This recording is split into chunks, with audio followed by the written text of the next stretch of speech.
फिर तुम लिली से मिलने इस टाइमलाइन में क्यों आए? क्या भविष्य में लिली नहीं है? और अगर नहीं है तो वो बेटी किसकी है? लेकिन बूढ़ा जैक उसे कुछ भी बताना नहीं चाहता था, मगर यंग जैक के बार बार पूछने पर फाइनली बूढ़ा जैक उसे बता ही देता है कि लिली की बहुत ही जल्द एक एक्सीडेंट में मौत होने वाली है। लेकिन बूढ़ा जैक यंग जैक को ये बता पाता कि वो कहाँ मरेगी, उसके पहले ही गोलियों का असर खत्म हो जाता है और बूढ़ा जैक फिर से टाइम ट्रेवल कर अपने प्रेजेंट टाइम में आ जाता है। और अब जब वो अपने घर पर गाने सुन ही रहा था कि तभी उसे डिस्क पर यंग जैक का एक मैसेज मिलता है कि तुम्हें फोटो एल्बम देखनी चाहिए, जहाँ बूढ़े जैक को फोटो एल्बम में एक मैसेज मिलता है जो कि यंग जैक का था और वो कह रहा था कि तुमने उस दिन मुझे पूरी बात क्यों नहीं बताई, क्योंकि मैं लिली की मौत से बहुत बेचैन हूँ और मैं उसे खो नहीं सकता।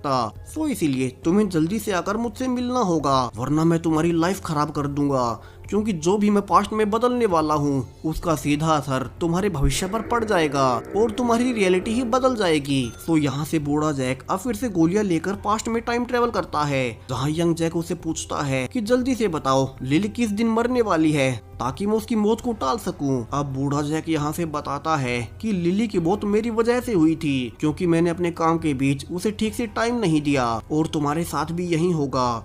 जहाँ यंग जैक कहता है कि मैं उसकी पूरी तरह से केयर करूंगा और उसे कुछ नहीं होने दूंगा, मगर तुम्हें मुझे बताना होगा कि मैं उसे कैसे बचा पाऊं। लेकिन बूढ़े जैक के अनुसार ये पॉसिबल ही नहीं है और हम दोनों ही मिलकर इसे टाल नहीं सकते, क्योंकि जब तक तुम लिली के साथ रहोगे उसका बचना नामुमकिन है। तो अगर तुम्हें उसे बचाना ही है तो तुम्हें अभी से उससे अलग होना होगा और यही एक आखिरी तरीका है। अब यंग जैक लिली से बहुत प्यार करता था, लेकिन फिर भी वो उसे बचाने के लिए ऐसा करने के लिए मान जाता है। जहाँ वो लिली से जाकर मिलता है उसे जी भर कर देखता है, जहाँ वो लिली से जाकर मिलता है और उसे जी भर कर देखता है ताकि वो उसे दोबारा ना मिल सके।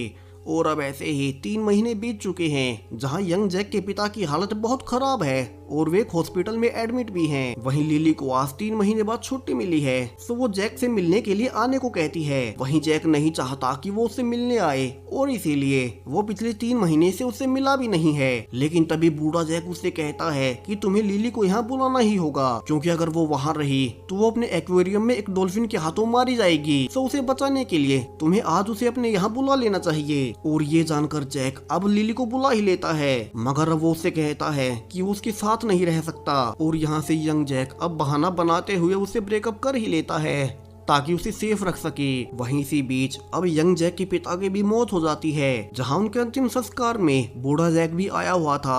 और यंग जैक उससे कहता है कि जब से तुम मेरी लाइफ में आए हो मेरी लाइफ ही बर्बाद हो चुकी है। जहां मेरे पिता चल बसे लिली मेरी लाइफ से चली गई, वहीं तुम्हारे कहने पर मैं पिछले काफी समय से लिली से दूर